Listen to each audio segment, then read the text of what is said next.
Monsieur Éric Brunet, Laurent Neumann, bonjour. Bonjour Jean-Jacques. Bonjour Jean-Jacques. Confusion à Radio France, même si les antennes fonctionnent plus ou moins, mais confusion, les salariés, les syndicats, tout le monde est divisé, Assemblée Générale très houleuse. Oui. Hier, 28e, on n'a jamais vu une grève pareille. Éric Brunet. C'est une grève à caractère idéologique et encore une fois, il n'y a rien de pragmatique. Le travail n'a pas été fait à Radio France. Le problème de Radio France, c'est pas un problème de chiffre d'affaires, d'argent, de dotation de l'État. Le problème, c'est les charges. Elles sont pharaoniques. Alors, on a décidé de réhabiliter la maison de la radio. Pourquoi? La maison de la radio, elle est extrêmement coûteuse. Alors, on a dit oui, mais elle a été inaugurée par le général de Gaulle. C'est bien la première fois que les rédactions comme ça de Radio France sont pris en flagrant délit de gaullisme. Enfin donc ça, réhabiliter la maison de Radio France, c'est absurde du point de vue financier. Alors on se dit bon, après tout, c'est un attachement, pourquoi pas. Ensuite, il y a la question des charges. Vous savez qu'il y a notamment ces deux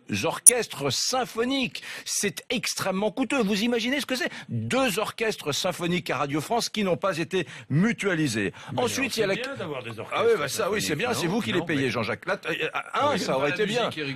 Mais j'adore la musique et je vais vous dire même j'écoute France Culture. Moi, j'écoute sans arrêt RMC et parfois France Culture. J'y suis attaché à mon service public de radio, mais pas à n'importe quel prix. La troisième question, c'est les émetteurs. Ils ont un réseau d'émetteurs incroyable. Les émetteurs, la première génération des émetteurs des années 70 qui arrosent toute la France et une deuxième génération qui est arrivée à l'époque de la FM. Ils en ont trop. On sait que s'ils rationalisaient leurs émetteurs, eh bien, ils pourraient gagner à peu près 30% de charges, parce que ça, encore une fois, un émetteur, ça se loue et ça coûte très cher aux contribuables. Et un dernier point, quand même, parce que c'est une facture à TDF qui est payée par le contribuable et par Radio France pour ces émetteurs.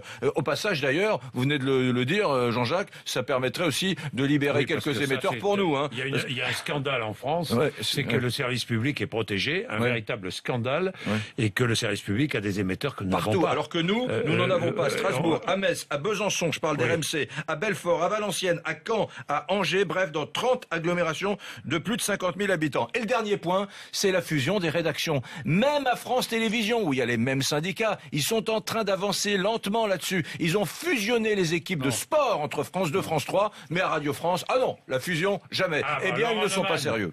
Bon, bah, écoutez, après ce long laïus, je pense que Éric Brunet peut poser sa candidature pour la présidence de Radio France, parce que moi, c'est la question que je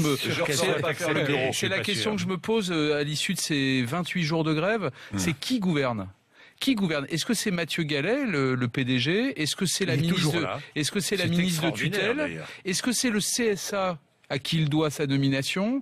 Est-ce que c'est le médiateur qui vient de déposer un plan pour les 5 prochaines années que le ministre doit encore valider, mais qui n'a plus grand-chose de commun avec le plan qui a fait élire à la tête de Radio France Mathieu Gallet? C'est un vrai problème de gouvernance. Et après, on s'étonne qu'il y ait un problème de dialogue social. La deuxième chose qui me pose problème, c'est quand on en est au 28e jour de grève, ça illustre formidablement bien la difficulté du dialogue social dans ce pays. Et on le voit au niveau national lorsque les partenaires sociaux travaillent ensemble.